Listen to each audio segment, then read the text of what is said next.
የቫይታሚን ቢ1 ጥቅሞች ባለፈው በሰራሁላችሁ ቪዲዮ ስለ ቫይታሚን ቢ ጥቅሞች እንደዚህ ምንጮች እና እንደዚህም ደግሞ እጥረቶች በተመለከተ አይተን ነበር። ቫይታሚን ቢዎች ወደ 8 የሚደርሱ ክፍሎች አላቸው።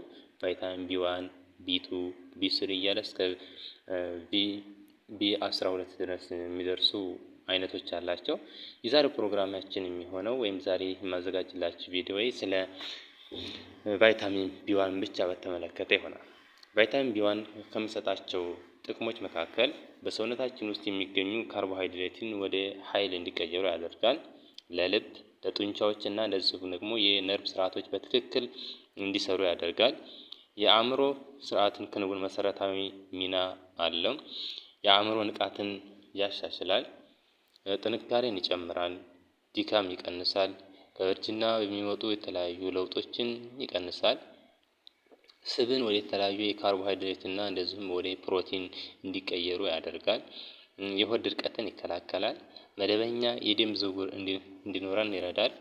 ጥሩ የምግብ ፍላጎት እንዲኖረን እና የተመገብነው ምግብ በስነ ስርዓት እንዲፈጭ አቅሙን ያቀላጥፋል። እነዚህ የቫይታሚን ቢ1 በተመለከቱ ጥቅሞች ሲሆን አሁን የምናየው ደግሞ ስለ ቫይታሚን ቢ1 የምንጭ አይነቶች ናቸው።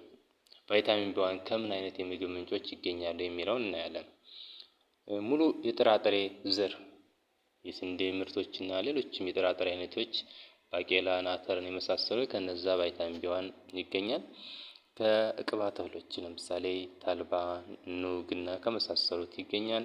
ከለውዝ፣ ጉበት፣ ስጋ፣ የአሳ፣ ዶሮ፣ እንቁላል፣ ከተለያዩ የአትክልት አይነቶች ሀብሀብ፣ አተር፣ ድንች፣ አቮካዶ እና አብዛኞቹ የጥራጥሬ ዘሮች ለቫይታሚን ቢ1 መገኛ ምንጮች ናቸው።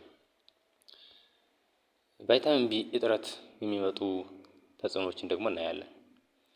እኛ የድካም ስሜት ይፈጠራል። ሰውነታችን ብዙ ስራ ሳንሰራ መዳከምና ልፍስፍስ መሆን፣ የጡንቻ አለመጠንከር፣ የሰውነት ክብደት መቀነስና የደም ማነስ፣ የአስተሳሰብ ለውጥና እንደዚሁም የግራ መጋባት፣ ውሳኔ የመወሰን ችግር ያጋጥማል። በብስጭት በሚያናድደውም ሆነ በማያናድደው ነገር በቀላሉ መናደድ፣ መበሳጨት እስከዛ ድረስ የሚያደርስ ይሆናል። የድድ መድማትና እንደዚሁም ደግሞ የጥርስ መቦርቦር፣ የከንፈር መሰንጠቅ፣ የሆድ ድርቀት ሊያስከትሉ ይችላል። በቀን ውስጥ ምን ያክል መመገብ አለብን የሚለውን ደግሞ እናያለን። አንድ አዋቂ ለሆነ ሰው በቀን ውስጥ እስከ 30 ሚሊ ግራም የሚደርስ የቫይታሚን ቢ ምንጮችን ቢጠቀም ይመከራል። ከ30 ሚሊ ግራም በላይ ከሆነ በሽንት አማካኝነት ስለሚወገዱ ለሰውነታችን ምንም አይነት ጥቅሞችን አይሰጥም። ዛሬው ቪዲዮ ይሄን ይመስላል።